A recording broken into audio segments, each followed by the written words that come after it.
तो दोस्तों एक गलती जो HIV रिस्क बढ़ा देती है, और दूसरी बात है कि हमारे इंडिया में सबसे ज़्यादा लोग एक गलती से नहीं HIV से डरते हैं। ओके, तो चलिए इससे रिलेटेड मैं आपके साथ एक्सप्लेन करके देता हूँ। यानी कि दोस्तों HIV का इन्फेक्शन होना या फिर HIV का इन्फेक्शन बढ़ना, सबसे ज़्यादा जो रिस्क होती है वो होती है unprotected sex. Okay, unprotected sex की वजह से HIV का जो रिस्क है वो रिस्क हमारे लाइफ में बढ़ सकता है। ओके, तो वो कैसे बढ़ सकता है? जैसे कि अगर कोई HIV इन्फेक्टेड फीमेल पार्टनर हो, ओके, तो उस HIV इन्फेक्टेड फीमेल पार्टनर के साथ जब आप सेक्सुअल कॉन्टैक्ट करते हो, ओके, जब आप सेक्सुअल कॉन्टैक्ट करते हैं, सो विदाउट यूजिंग कॉन्डोम आप सेक्सुअल कॉन्टैक्ट करते हैं, तो इस सेक्सुअल कॉन्टैक्ट की वजह से HIV जो रिस्क है, HIV का रिस्क बढ़ने का खतरा बढ़ जाता है।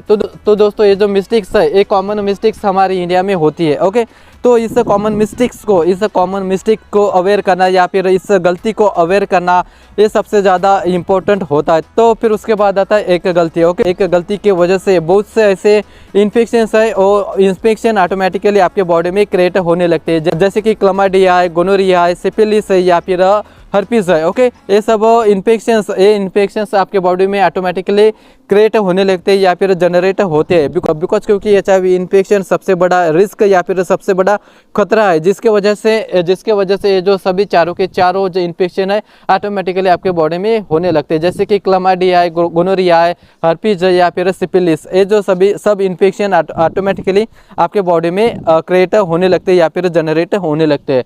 तो आपको क्या करना है, सबसे पहले आपको सेफ रहना है और आपको इन्फॉर्म होना है, फिर उसके बाद प्रोटेक्शन लेना सबसे इम्पोर्टेंट है, फिर उसके बाद प्रिवेंशन होना सबसे इम्पोर्टेंट होता है। तो इसकी वजह से क्या होता है, इसकी वजह से हम अपने आप को सेफ कर सकते हैं या फिर HIV इन्फेक्शन होने से हम बच सकते हैं। तो दोस्तों यहाँ पर देखिए, one mistakes many risk. Okay, तो दोस्तों वन मिस्टेक्स मैनी रिस्क, अगर आप एक मिस्टेक करने से आप सेफ रहोगे तो जो मैनी रिस्क है वो मैनी रिस्क आपके हेल्थ में नहीं आ सकेंगे या फिर आपके बॉडी में क्रिएटर नहीं हो सकेंगे। ओके, तो इसके वजह से मुझे लगता है कि ये जो HIV से रिलेटेड जो नॉलेज है या फिर जो एक आपका मिथ्स है या फिर जो कन्फ्यूजन है वो दूर हो गया होगा। तो मैं चाहता हूँ कि आप मेरे इस वीडियो को लाइक कीजिए, मेरे इस वीडियो को शेयर कीजिए और मेरे इस यूट्यूब चैनल को सब्सक्राइब कीजिए। तो मिलते हैं नेक्स्ट वाली क्लास में।